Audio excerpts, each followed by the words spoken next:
Assalamualaikum warahmatullahi wabarakatuh. Waalaikumsalam warahmatullahi wabarakatuh. Hari ini akan kita laksanakan pengarahan PKL atau praktek kerja lapangan program studi agroindustri tahun 2021-2022 dari unit layanan praktek kerja industri atau unit layanan Prakrin ya. Ini seyogianya harusnya dibuka oleh Bu Kajur ya, tapi karena ada rapat, beliau mewakilkan ke saya untuk melaksanakan pengarahan ini sampai selesai ya. Oke, panitia PKL di Politala, ini di bawah dari unit layanan Prakrin, ketuanya Pak Ferry Julianto, ruangannya ada di ruang PKL ya, satu ruangan dengan saya. Rata-rata kalian kan sudah pernah semua ya ke ruang saya di PCC, nah itu sebelahan. Ya, dengan stafnya ada Pak Faisal. Nanti ketika kalian sudah PKL nanti akan banyak juga selain ketemu saya mungkin nanti juga ada ketemu dengan Pak Faisal untuk pengambilan surat dan lain sebagainya. Ya. Kemudian apa saja alur, bagaimana alur dan syarat PKL 2021? Nah, rata-rata syarat-syarat awal di sini rata-rata kalian yang sudah saya komunikasikan di grup ini rata-rata sudah memenuhi ya. Yang pertama adalah data selama semester 1 sampai 3. Jadi data yang diambil adalah 1 sampai 3. Tidak ada nilai E dan tidak ada nilai D. Maksimal 5 SKS. Jadi D-nya boleh ada, cuma maksimal 5 SKS. Dan IPK-nya sampai semester 3 itu minimal 2,5. Kebetulan ini untuk angkatan kalian ada 3 orang yang tidak bisa mengikuti. 2 diantaranya ini memang tidak aktif ya. Perkuliahannya memang kadang masuk dan kemudian hilang. Ini off the record saja, kalian yang tahu. Kemudian ada 1 orang yang sebenarnya nilainya juga lumayan saja, cuma IPK-nya tidak sampai 2,5. Dan D-nya berada pada batas maksimal, yaitu 5 SKS. Kalau dia semester ini bisa memperbaiki, mungkin nanti bisa masuk PKL, gabung sama kalian, kalau umpamanya nilai semester 4-nya sudah keluar. Kemudian data ini dikeluarkan bukan dari Prakrin ya, bukan dari unit layanan Prakrin, tapi dikeluarkan oleh pihak akademik ya. Jadi data yang saya share ke kalian dari awal grup itu data dari akademik. Kemudian nanti juga ada data dari keuangan bahwa mahasiswa lunas sampai semester 4. Rata-rata ini sudah ya, karena sudah berjalan semester 4. Kemudian mengisi biodata ini kita skip, kemudian mengajukan proposal. Mengisi biodata ini sudah diwakili dengan kalian mengisi link kuesioner elektronik yang saya kirimkan ya, Google Doc yang saya kirimkan. Kemudian ini ada hal-hal lain di luar dari tadi syarat PKL itu memang benar semester 3. Tapi syarat kalian untuk seminar, ini syarat yang beda lagi ya. Seminar itu UKT harus bayar sampai semester 5. Tidak ada nilai E dan tidak ada nilai D maksimal 5 SKS di semester 1 sampai 5. Kebanyakan ketika dia sudah memprogramkan PKL, ada beberapa ya, bukan banyak tapi ada yang jadi meremehkan semester 4 dan 5-nya. Ini semester 4 saja nih ada beberapa nih yang belum praktikum di mata kuliah saya umpamanya ya. Kalau dia umpamanya dia nanti nilainya D ataupun yang terburuk nilainya E, bisa jadi dia boleh PKL, tapi dia tidak bisa seminar PKL. Ya, ini harus diperhatikan. Semester 4 dan 5, nilai harus tetap kalian pertahankan supaya tidak masuk kriteria pertama ini.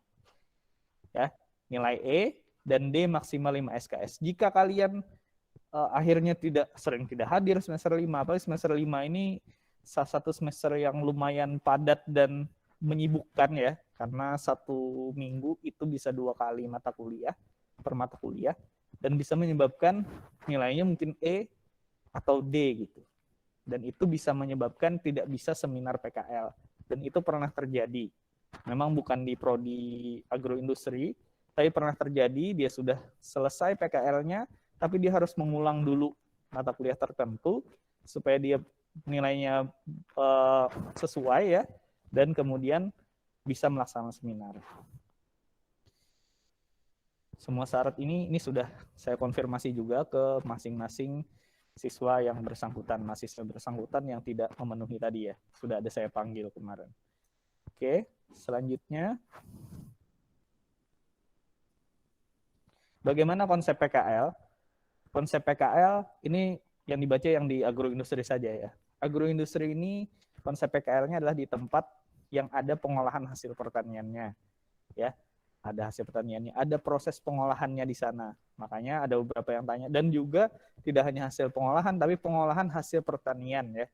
Kemarin ada yang tanya, Pak, gimana Pak kalau di Coca-Cola? Coca-Cola ini bottling ya. Kemudian bagaimana di klub AMDK, umpamanya air minum dalam kemasan, itu juga tidak ada pertaniannya ya. Makanya nih beberapa list dari perusahaan itu sudah ada saya masukkan di kuesioner kalian, dan silahkan juga menambahkan jika ada perusahaan di luar dari itu ya. Ada juga beberapa perusahaan yang tidak masuk ke dalam list tersebut, bisa jadi dikarenakan karena dia tidak membuka PKL untuk tahun ini dan tahun kemarin karena COVID, umpamanya kayak Comfit, Ciledug gitu ya, kemudian Indofood, Garuda Food, ini termasuk yang masih belum menerima selama pandemi ini ya. Jadi selain kalian harus, jadi capaian minimum dari konsep PKL di agroindustri ini, yang pertama nanti kalian harus bisa menjelaskan core bisnis dari perusahaan tempat kalian PKL, bagaimana dari masuk produk, input, proses, kemudian menghasilkan output seperti apa. Itu yang pertama yang harus kalian kuasai ketika seminar ya, dan yang harus kalian dapatkan ketika PKL. Yang kedua, selain kalian mengetahui, memahami prosesnya dari awal sampai output, kalian juga harus bisa menyelesaikan sebuah studi kasus. Di mana studi kasus atau tugas khusus ini itu ada di dalam proposal kalian. Jadi mulai sekarang nanti di hari ini nanti akan saya bagi siapa saja pembimbing PKL kalian. Nah, perlu kalian ingat dosen pembimbing kalian ini sifatnya sementara ya. Mungkin saja akan berubah dan mungkin saja tetap. Ya, sementara ini akan saya share ke kalian siapa saja dosen pembimbingnya. Nanti pada perjalanannya bisa jadi akan berubah karena umpamanya ada satu tempat PKL yang kalian mengirim umpamanya berempat nih, ternyata cuma 2 yang diterima. Akhirnya saya pisah, ada 2 di sana dan 2 pindah ke perusahaan lain gitu ya. Dan menyebabkan mungkin konfigurasi nama mahasiswa dan juga pembimbingnya juga akan berubah. Mungkin saja seperti itu ya. Jadi sifatnya sementara. Nah, yang perlu kalian garis bawahi juga di sini, waktu PKL angkatan kalian tahun ini adalah dari 1 November 2021 sampai 11 Februari 2022. Durasinya 3 bulan. Tapi kenapa jadi sampai 11 Februari? Ini ada keputusan tertentu. Mungkin karena di akhir Desember itu kan biasanya ada ini ya, ada cuti bersama dan lain sebagainya, memotong hal-hal tersebut sehingga ditambahkan kurang lebih 10 hari ya di bulan Februari begitu. Jadi ini yang perlu kalian catat karena ini akan masuk di dalam proposal kalian. Bagaimana alur pelaksanaannya? Mohon maaf ini belum saya edit ya, 2021. Yang pertama masih mendaftar sudah dilakukan. Kemudian P3AI atau P3 tadi apa ya? Panitia pelaksana PKL ya, agroindustri atau saya di sini akan mengeluarkan nama kelompok beserta dosen pembimbing. Ini akan saya lakukan hari ini. Ini di slide berikutnya ada nama dosen pembimbingnya. Kemudian kelompok mahasiswa membuat proposal dengan format seperti tahun lalu dan dikumpulkan ke saya, ke P3AI untuk nanti dibuatkan surat pengantar. Untuk poin 3, format dan lain-lain ini akan saya share di sini ya. Syarat untuk mendapatkan surat pengantar adalah, jadi kalian harus bikin proposal dulu. Proposalnya juga harus dikonsultasikan dengan pembimbing yang sudah saya bagi di sini hari ini. Ketika sudah selesai, sudah dijilid, nanti kalian akan menemui saya untuk mendapatkan surat pengantar yang akan kami buatkan. Insya Allah hari ini sudah mulai dibuatkan, jadi minggu depan insya Allah sudah ready proposalnya dan juga proposal dan juga surat pengantarnya sudah siap ya. Kemudian syarat untuk mendapatkan surat pengantar adalah proposal yang sudah bertanda tangan pembimbing dan kajur serta sudah dijilid minimal jilid lakban, harus bawa amplop, dan ada tujuan yang di print. Nah, contohnya nanti ada di belakang. Jadi harus pakai amplop, si proposalnya dijilid, kemudian dalam amplop ada amplopnya dan juga ada tujuan yang di print, ya. Ini kalau perusahaannya minta proposal dan suratnya dalam bentuk fisik. Mungkin ada juga nanti proposal atau perusahaan yang meminta dalam bentuk soft copy, ya, soft file. Contoh proposal dan tanda terima proposal ada pada link ini. Link ini nanti saya akan bagikan di grup. Silahkan kalian baca. Ini sebenarnya link tahun lalu, ya. Cuma masih relevan karena tidak ada perubahan yang signifikan. Di situ nanti akan saya masukkan juga PPT hari ini dan juga contoh proposal kakak tingkat. Kemudian kelompok mahasiswa mengantarkan proposal beserta surat pengantar ke perusahaan yang dituju. Silahkan diantarkan bagi yang memang harus diantarkan. Bagi yang memang cukup untuk di email, silahkan di email. Ya, ini bergantung dari perusahaannya seperti apa. Saran saya kalian harus tanya ke kakak tingkat, mumpung ini kan baru-baru aja ya kakak tingkat kalian selesai PKL, ditanyakan, Pak, kemarin ngirimnya seperti apa gitu ya. Apakah lewat harus langsung kah atau umpamanya bisa via email kah dan sebagainya. Kemudian kelompok mahasiswa membawa tanda terima. Tanda terima ini bisa kalian download di sini tadi juga ya. Di link yang akan saya kasihkan. Dan wajib diisikan pihak perusahaan. Tujuannya apa? Tujuannya ketika kalian nanti menyerahkan proposal, kemudian kalian ingin mengkonfirmasi bahwa kalian ini diterimakah, ditolakkah, atau seperti apa gitu ya. Kalian bisa mengkonfirmasinya ke nomor tersebut gitu. Ini tujuannya sebenarnya untuk kalian. Dan jangan sampai ketika kalian mengkonfirmasi, proposalnya nggak ada dek, katanya ya, kata perusahaannya. Kalian ada bukti nih bahwa kalian sudah mengantarkan proposal tersebut dan ditandatangani oleh pihak perusahaan. Nah, usahakan ini jangan menaruh proposal itu di satpam, ya. Kalau bisa langsung ketemu dengan HRD-nya, bagian HRD-nya. Makanya ini penting, kalian harus komunikasi dengan kakak tingkat yang tahun lalu PKL di situ, gitu, ya. Kemudian tanda terima di foto, tanda terimanya tadi itu cukup untuk kalian sendiri. Kemudian di foto ataupun di scan dan dikirim ke WA saya. Kemudian proposal atau surat tadi yang diterima ataupun ditolak wajib melapor ke saya dengan menyertakan buktinya ya. Buktinya itu biasanya ada surat bahwa yang bersangkutan diterima ataupun ditolak di perusahaan tersebut ya. Nah, ini contohnya. Yang terhormat pimpinan atau HRD PT Nusantara Batu Licin, umpamanya di Batu Licin. Nah, ini tolong diketik dan di print. Ya, menggunakan amplop yang besar seperti ini, kemudian ininya diketik dan di print. Ya, jangan tulis tangan. Ini syarat kalian ngambil surat pengantar ke saya.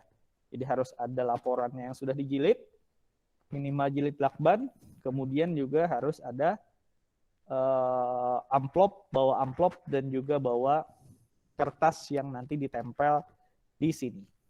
Ya. Oke, kecuali perusahaannya memang mintanya cukup di email saja gitu. Nah, berikut adalah rancangan dosen pembimbing di tiap-tiap perusahaan yang kalian tuju. Ya, bisa dilihat ya. Ini ada Buana Karya Bakti. Nah, khusus untuk PT Candi Arta, ini pembimbingnya nih ada 2 orang bimbingannya Bu Nina dan 2 orang bimbingannya Bu Amel. Di proposal tanda tangannya salah satu aja. Bisa Bu Nina, bisa Bu Amel. Ya. Khusus untuk Candi Arta. Terserah tanda tangan Bu Nina atau tanda tangan Bu Amel. Ya. Khusus untuk Candi Arta. Kemudian dan seterusnya nih. PT Ditamas, PT Banua 5 Sejurus, ini nanti akan saya share juga di grup. Ini untuk PT selanjutnya. Oke. Untuk Bridgestone nanti sama Bu Yuliana Ningsih, PCPKA dengan Bu Titis, PT Smart. Nah, khusus untuk PT Smart, ini tolong dikomunikasikan dengan baik ya, karena PT Smart ini, Ansar dan kawan-kawan, tahun lalu itu menerima tapi harus dengan swab PCR ya. Dan kalau kalian tahu PCR itu lumayan mahal ya, kurang lebih 1 juta satu kali tes. Jadi saran saya, terserah kalau memang ada entah ada kenalan atau keluarga di sana, silahkan. Kalau tidak, silahkan menghubungi saya untuk mengganti perusahaan kalau memang mau mengganti. Tapi kalau memang mau bismillah coba yang ini dulu, nggak masalah. Ya, khusus untuk PT Smart, Ansar dan kawan-kawan. Ini PT Sajang Helang, Arutmin, BGMPA, Gawi Makmur, dan Arutmin bersama Bu Gani ya. Khusus untuk di Arutmin, terutama Arutmin Kintab, ini harus sesegeranya juga ya mengirimkan, karena biasanya dia punya batas waktu tertentu untuk jumlah mahasiswa PKL. Tahun lalu ini kita tidak ada di sini karena proposalnya keduluan mahasiswa prodi lain ya. Jadi kalau bisa sesegeranya dikumpulkan, dibuat konsep proposalnya, nanti kalau sudah ada surat pengantarnya segera dikirimkan ke perusahaan yang bersangkutan. Oke, ini beberapa hal yang perlu diperhatikan selama PKL dan selama sebelum PKL. Yang pertama, yang perlu diperhatikan, selama PKL, biaya yang keluar merupakan tanggung jawab individu atau kelompok. Misalnya, nanti perusahaan minta untuk sebelum masuk harus rapid test, atau perusahaan minta harus di swab antigen. Itu yang menanggung adalah si mahasiswa sendiri. Kemudian perlu ada biaya transportasi. Nah ini 2 hal tadi ya, biaya rapid dan antigen, kecuali memang mungkin ada saja beberapa perusahaan, tapi ini bukan di agroindustri ya. Ada beberapa perusahaan yang memang meminta swab dan rapid, cuma biayanya mereka yang tanggung. Ada juga yang seperti itu. Cuma pengalaman tahun kemarin sih kayaknya semuanya itu ditanggung oleh mahasiswa yang PKL. Kemudian biaya transportasi, akomodasi selama PKL, kemudian perlengkapan PKL, entah itu nanti ada yang menyuruh kalian harus bawa status safety, name tag, dan lain sebagainya. Ini tanggungan kalian sendiri ya, bukan tanggungan panitia, bukan tanggungan Politela, tapi tanggungan kalian pribadi. Kemudian poin kedua, ini juga sudah ada saya share kemarin di grup ya, usahakan mengikuti vaksinasi. Tahun kemarin memang tidak ada syarat dari perusahaan yang mensyaratkan untuk vaksinasi. Tapi karena sekarang ini lagi digalakkan vaksinasi, ini tidak menutup kemungkinan vaksinasi ini menjadi salah satu syarat dari perusahaan tertentu untuk menerima kalian. Ataupun bagian dari sesuatu yang bisa membuat perusahaan ini mempertimbangkan nih, oh tidak perlu PCR, tapi kalian harus menunjukkan bukti bahwa kalian sudah divaksinasi minimal vaksinasi pertama. Nah itu penting ya. Juga kalian ketika sudah lulus nanti juga mungkin akan memungkinkan sekali vaksinasi ini menjadi hal yang penting ya, sertifikat vaksinasi. Kemudian yang ketiga, seperti yang saya ulang di awal tadi, terus perhatikan nilai semester 4 dan semester 5. Semester 4 dan semester 5 ini bisa membuat kalian bukan tidak jadi PKL, tapi kalian tidak bisa seminar PKL. Ya, ini yang harus diperhatikan. Kemudian yang keempat, persiapkan mengikuti program fasilitasi magang kalau dibuka batch 2. Jadi saya cerita tahun ini kita ada program namanya fasilitasi magang. Total di 4 prodi, 21, 26 ya. Berarti ada 26 mahasiswa yang dapat dana program fasilitasi magang dari Kemendikbud. 6 diantaranya itu dari prodi agroindustri. Ini nanti salah satu yang diperlukan adalah bukti bahwa kalian sudah diterima di perusahaan. Makanya tadi pentingnya surat balasan dari perusahaan. Ada beberapa perusahaan yang memang bingung membuat surat balasan. Ya, pengalaman nih ada nih. Nah nanti bisa dikondisikan, tanya sama kakak tingkat gimana, dan harus ada surat balasan tersebut ya. supaya bukti ini bahwa kalian memang diterima, fungsinya seperti itu. Jangan-jangan kalian cuma dapat WA saja, kalian diterima nih PKL di sini. Cuma ketika kalian mulai masuk, ternyata siapa kamu gitu. Kami nggak ada menerima kamu gitu. Nah, ini bagian dari legalitas kalian bahwa kalian memang benar-benar diterima di perusahaan tersebut gitu ya. PKL di situ. Kemudian ini poin penting juga, segera mengirimkan proposal jika kelengkapan sudah selesai. Ya, jika nanti kalian sudah konsultasi dengan pembimbing, kemudian segala sesuatu sudah selesai, sudah ngambil surat pengantar di saya, segera dikirimkan. Tahun lalu itu kakak tingkatkan ada beberapa yang lelet-lelet ya. Saya berharap kalian mengirimkan proposal sebelum masuk semester 5. Bocorannya semester 5 ini awal-awal Agustus kayaknya sudah masuk semester 5. Jadi harapannya mulai sekarang mulai dikomunikasikan dengan dosen pembimbing, minggu depan sudah mulai. Karena nih proposal PKL ini kalau menurut saya sih masih ringan aja ya. Karena itu nanti memang di dalamnya ada studi kasus, cuma studi kasus itu tidak baku. Bisa saja ketika kalian sudah PKL, itu berubah studi kasusnya. Karena umpamanya masalahnya itu sudah bukan menjadi masalah umpamanya ya. Kemudian atau umpamanya dari pembimbing lapangan, oh ganti dek bikin yang seperti ini gitu dan seterusnya ya. Kemudian yang penting juga, ketika kalian sudah melaksanakan PKL, syarat seminar PKL itu sesuai buku panduan PKL minimum 95% kehadiran. Atau kalau di Prodi Agroindustri kami bikin estimasi minimal kalian sudah 60 hari kerja. Ini tidak dihitung kalian izin, sakit dan lain-lain. Pokoknya harus 60 hari kerja. Kalau kurang dari itu, biasanya harus menambah beberapa hari kekurangannya di laboratorium. Ya. Kemudian yang ke-7 sampai ke-10 ini pesan dari Bu Kajur, karena Bu Kajur tadi tidak bisa menghadiri karena beliau ada acara ya. Yang ke-7 ini adalah jaga nama baik institusi. Jangan sampai ada kejadian-kejadian yang tidak diinginkan, baik saat pengantaran proposal maupun ketika PKL berlangsung. Kemudian yang ke-8, selalu berkoordinasi dan berkomunikasi, baik dengan pembimbing, dosen pembimbingnya, maupun dengan saya selaku koordinator PKL, jika ada kendala dan permasalahan di tempat PKL ya. Ini baik sebelum maupun sesudah.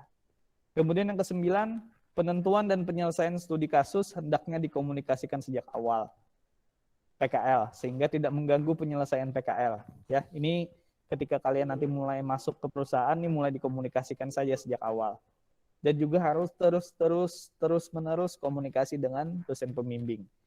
Kemudian yang ke-10, ini poin yang juga sangat penting, laporan PKL jangan semuanya copy paste dari laporan sebelumnya. Dan harus benar-benar dipahami. Kalau kalian pengujinya nanti saya, kalau ketahuan saya kopas, kayak kemarin sih ada yang 1 orang saya ulang ya. Jadi harus benar-benar, dan kalian perlu tahu bahwa dosen agroindustri itu kan itu saja ya. Orangnya nggak banyak. Dan kami rata-rata sudah menguji banyak mahasiswa dan kenal dengan karakter kalian gitu ya. Jadi tolong ini disesuaikan dan diselesaikan dengan baik. Karena integritas itu sangat penting, tidak hanya sekedar cuma selesai PKL, tapi juga ini juga bisa ketika studi kasusnya bagus dan bisa dikomunikasikan dengan baik dengan pembimbing PKL-nya, bisa jadi studi kasus kalian dikembangkan menjadi tugas akhir. Ya, itu tidak menutup kemungkinan. Dan harapan saya itu banyak yang seperti itu. Terutama ini bagi yang memilih di Arutmin Asam-Asam maupun Kintab, harapan kami yang dilaksanakan di sana bisa dilanjutkan sampai menjadi tugas akhir. Ya, ini beban berat yang di Arutmin. Bukan beban berat juga ya, tapi suatu kewajiban karena memang di sana diwajibkan membuat sesuatu ya, formulasi pakan ataupun juga membuat produk berbasis minyak serai wangi ya. Kemudian dibuat produk tertentu dan harapannya itu bisa berujung sampai tugas akhir. Nah, mungkin itu saja dari saya. Silahkan jika ada yang ingin ditanyakan.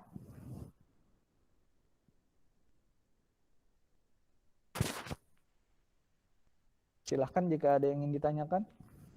Pak izin tanya Pak, Silahkan, Tejali. yang masalah proposal tadi kan dibuatnya tuh berkelompok Pak. Ya, terus? Di dalamnya kan ada studi kasus tuh Pak. Ya, Berarti studi kasusnya tuh satu kelompok sama semua gitu kan Pak atau beda-beda? beda-beda. Oh, dimasukkan di proposal semua di situ Pak. Nanti ada contoh proposal yang ada linknya tadi saya masukkan ya. Coba kalian cek, nanti punya kakak tingkat kalian, itu ada beberapa. Dan sifatnya studi kasus ini adalah gambaran awal. Kalian maunya seperti ini nih. Tapi ketika nanti di perusahaan itu tidak mengizinkan pelaksanaan studi kasus itu, umpamanya ya, atau studi kasus itu tidak dan kurang relevan, bisa saja berubah. Tapi harus selalu komunikasi dengan pembimbing, baik pembimbing lapangan maupun pembimbing dosen. Oke, gimana Rizali? Ini Pak, makasih Pak. Oke. Jadi kalau satu kelompok ada 4 orang, berarti ada 4 studi kasus di dalamnya ya. Nanti ada bentuk tabel, dan di tabel itu kalian tulis nama dan juga rencana studi kasusnya. Silahkan yang lain, jika ada yang ditanyakan. Pak, izin bertanya. Silahkan Nupita. Kan itu Pak, waktu mengantar proposal itu semua anggota kelompok atau perwakilan kelompok aja? Kalau mengantar proposal terserah aja sih sebenarnya ya. Perwakilan juga tidak masalah. Semuanya juga tidak masalah juga. Yang penting tetap jaga protokol kesehatan ya. Nggih Pak, terima kasih. Dan juga ditanyakan ke kakak tingkat yang pernah PKL di sana, gimana prosedurnya ya. Entah itu dia minta perwakilan 2 orang saja, bisa jadi seperti itu ya. Atau umpamanya dia minta semuanya datang, atau umpamanya bisa via email saja, dan seterusnya. Ya, ditanyakan saja ke kakak tingkat yang pernah PKL di sana. Oke, ada lagi? Bapak izin bertanya Pak. Silakan Ade. Ini ada 2 poin Pak yang masih belum saya pahami, itu terutama yang penentuan studi kasus. Kan dalam penyampaian laporan kita mau magang ke perusahaan tuh harus dilampirkan studi kasusnya kan Pak ya? Ya, terus? Nah, itu kan kami ibaratnya belum mengetahui secara garis besar apa permasalahan dalam sebuah perusahaan itu Pak. Untuk koordinasinya itu berarti melalui dosen pembimbing aja atau bagaimana Pak? Namanya proposal itu kan artinya rancangan ya. Jadi rancangan saja. Jadi sifatnya studi kasus yang kalian masukkan di proposal itu rancangan kalian. Makanya kata saya tadi, itu sifatnya fleksibel sekali. Bisa jadi nanti ketika di lapangan itu berubah gitu. Dan bisa jadi perusahaan itu ada yang memang membaca sampai studi kasus kalian, oh ini cocok nih. Jadi masuk PKL di sini. Ada juga yang nggak baca sama sekali gitu. Karena nih kalian nih menyerahkan proposal ini kan ke HRD ya. Sedangkan kalian nanti mungkin akan dibimbing oleh kepala pengolahan umpamanya ya kalau di sawit, atau umpamanya divisi QC gitu, di sawit juga biasanya seperti itu. Kepala lab dan lain sebagainya. Jadi kalau masalah studi kasusnya, tuliskan saja dulu studi kasus rancangan kalian di situ sesuai dengan format yang ada. Ini juga masing-masing juga akan beda-beda ya. Di setiap dosen pembimbing ada yang minta harus detail sampai metodenya, metode apa, di stasiun apa dilakukan itu dan seterusnya. Bisa juga secara umum saja. Umpamanya perencanaan dan pengendalian produksi minyak kelapa sawit di sini. Bisa jadi seperti itu ya, Dek ya. Jadi tetap dituliskan, kemudian ketika PKL nanti mulai dikomunikasikan, Pak relevan nggak Pak studi kasus saya ini untuk dilaksanakan? Umpamanya kata pembimbingnya, jalani aja dulu katanya, jalani dulu, lihat apa permasalahannya, kemudian dikomunikasikan saja. Gimana deh? Berarti tergantung kita koordinasi dengan dosen pembimbingnya mintanya seperti apa gitu ya Pak? Ya, dosen pembimbingnya maunya seperti apa. dan nanti di lapangan seperti apa. Bisa jadi dosen pembimbingnya maunya seperti ini gitu ya, di lapangan nanti nggak bisa gitu.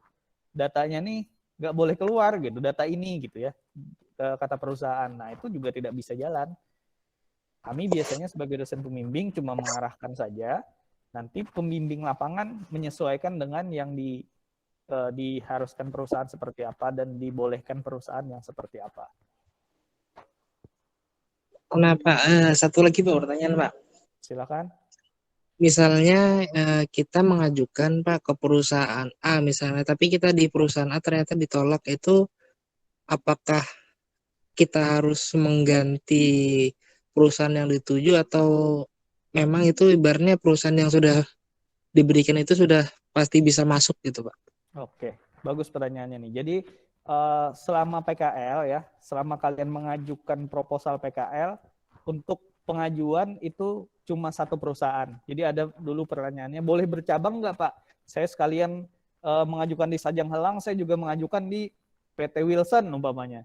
Bisa nggak? Nggak bisa ya. Jadi kalau umpamanya sudah tujuannya satu, tetap tujuannya di situ. Kalau umpamanya ditolak, ya nggak bisa kita paksakan, Adek. Sedangkan kalian ini kan wajib PKL nih. Jadi ketika kalian ditolak, itu segera melapor ke pembimbing, dosen pembimbing, dan juga segera melapor ke saya, biar bisa kita tanggulangi ke perusahaan mana gantinya gitu. Ya. Dan harapannya ketika kalian menyerahkan proposal, itu ada tenggat waktu nanti di form isiannya ya. Kapan kalian bisa mengkonfirmasi? Umpamanya 2 minggu setelah proposal masukkah, kemudian akan dikonfirmasi lagi, dan ada jawaban gitu ya. Ternyata jawabannya ditolak. Nah, ketika semakin cepat kalian ditolak, maka semakin cepat juga kita melakukan proses awal lagi, bikin proposal lagi, menentukan perusahaannya lagi, kemudian juga mengirimkannya kembali. Gitu. Berarti proposal ini misalnya ngirim secepatnya juga nggak masalah ya kan Pak? Memang saya harapannya secepatnya sebelum kalian masuk semester 5. Minggu depan ini kan kalian UAS ya, sambil UAS, sambil juga komunikasi dengan pembimbing, dosen pembimbing, harapannya nanti sudah clear gitu ya, proposalnya sudah siap jilid. Jadi di minggu terakhir bulan Juli, dari tanggal 26 itu, kalau umpamanya tidak ada ujian praktikum, nah bisa sekalian kalian ke perusahaan yang dimaksud ya. Semakin cepat semakin bagus. Ya, Pak. Makasih Pak jawabannya Pak. Oke. Ada lagi?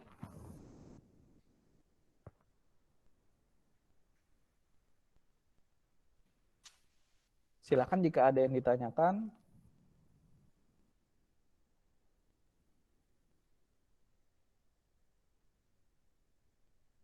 Tidak ada? Kalau tidak, via chat saja tidak masalah. Itu di grup PKL sengaja tidak saya berikan kalian kesempatan untuk berkomentar ya, supaya link yang ada di sana, informasi yang diberikan itu tidak tertutup oleh komen-komen bawahnya ya. Jadi sengaja seperti itu. Jika ada yang tanyakan, silahkan tanyakan via japri ke saya. Oke, kalau tidak ada, kita akhiri. Masih ada? Biasanya Sadiah nih bertakut nih. Udah Sadiah kah? Atau Nurin biasanya tanya? Ya Pak, izin bertanya. Oke, silahkan. Kan kami itu magangnya rencana di PTP, Pak. Di mana? Di PTP, oke.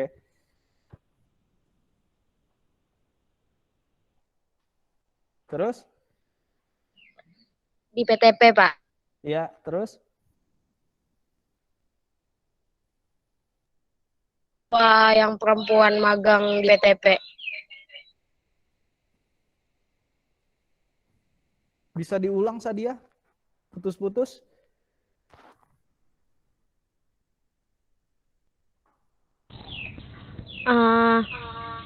Izin bertanya, Pak. Ya, silakan. Kan kami magangnya di PTP rencana. Nah, itu tuh selama ini adalah Pak mahasiswa perempuan yang magang di PTP. Ada. Ada terus. Kalau PTP ini ada terus ceweknya ya, dari pertama Poltek mungkin selalu ada yang di PTP dan selalu ada ceweknya. Inggih Pak. Selama Terima saya di sini sih kasih. selalu ada ya. Nggak tahu kalau sebelum saya di Poltek, nggak tahu kalau sementara ini dari tahun 2018 selalu ada sih yang di PTP. Ada lagi pertanyaan yang lain?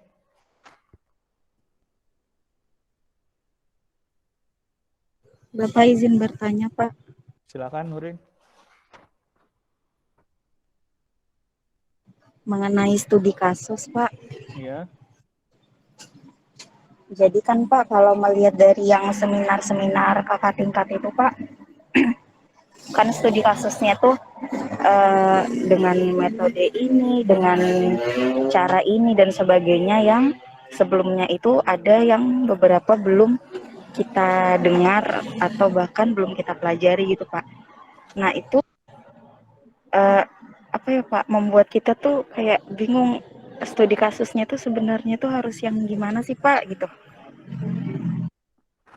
Kalau rata-rata teman-teman kalian itu rata-rata memang pertama sih seharusnya sih sudah dipelajari ya. Umpamanya berkaitan dengan pengendalian kualitas itu kalau tidak salah di mata kuliahnya sudah ada belajar tentang Six Sigma, sudah ada belajar tentang Seven Tools, ada ya itu ya? Ada nggak, Nurin? Ada, Seven Tools ada, ya Six Sigma ada. Kemudian di semester ini nanti juga kalian kan belajar tentang standarisasi dan K3 umum. Nah, di situ mungkin juga akan ada dijelaskan tentang metode-metode tentang K3. Kemudian kalau produksi bersih, kalian sudah pernah kuliah produksi bersih, ya. Kalian sudah membuat neraca massa, kemudian menganalisis neraca massanya. Nah, sudah pernah juga. Kemudian P3 ada beberapa yang bikin analisis persediaan ya. Persediaan itu juga sudah ada di mata kuliahnya, metodenya sudah ada, mungkin lupa dan harus dipelajari lagi. Terkait metode lain, umpamanya selain metode yang diajarkan di mata kuliah tersebut, umpamanya di kualitas ya, ada metode selain Six Sigma dan selain Seven Tools, umpamanya kalian pakai House of Quality, umpamanya rumah kualitas. Nah, bisa saja seperti itu, belajar sendiri, baca jurnal, atau diskusi dengan pembimbing, bisa juga seperti itu.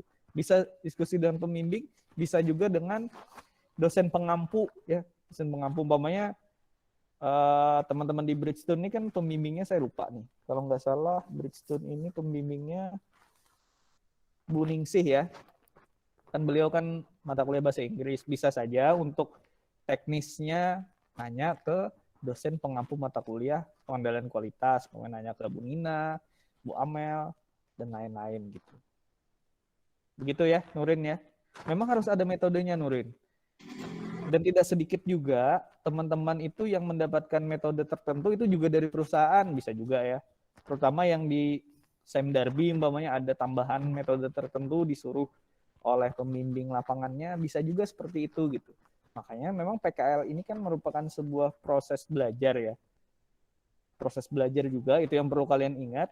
Jadi belajar itu tidak mesti yang sudah dipelajari di teori saja, bisa jadi berkembang gitu ke metode-metode yang lain. Ya. Gimana Nurin? Tinggi Pak, terima kasih banyak. Oke. Yang lain ada lagi?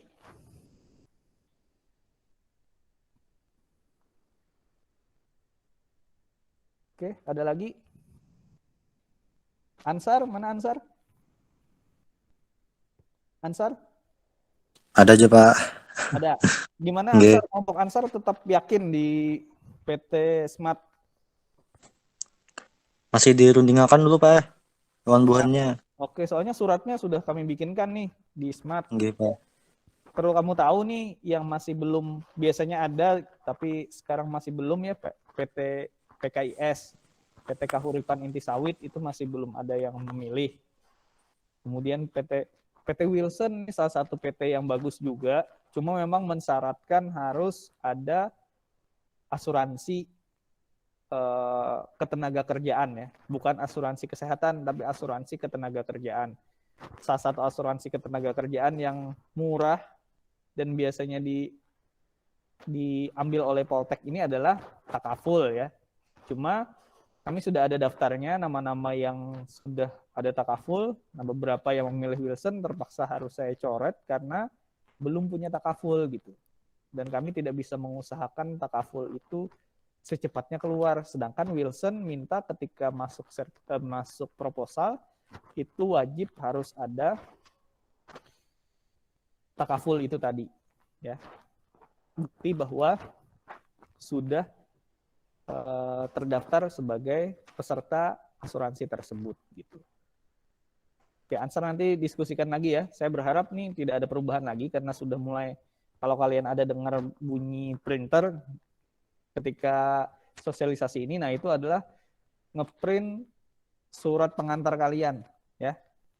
Ini kalau bisa sih jangan salah dan bisa di mulai minggu depan ini sudah bisa kalau kalian mau mengantarkannya. Gitu ya. Oke, yang lain ada lagi?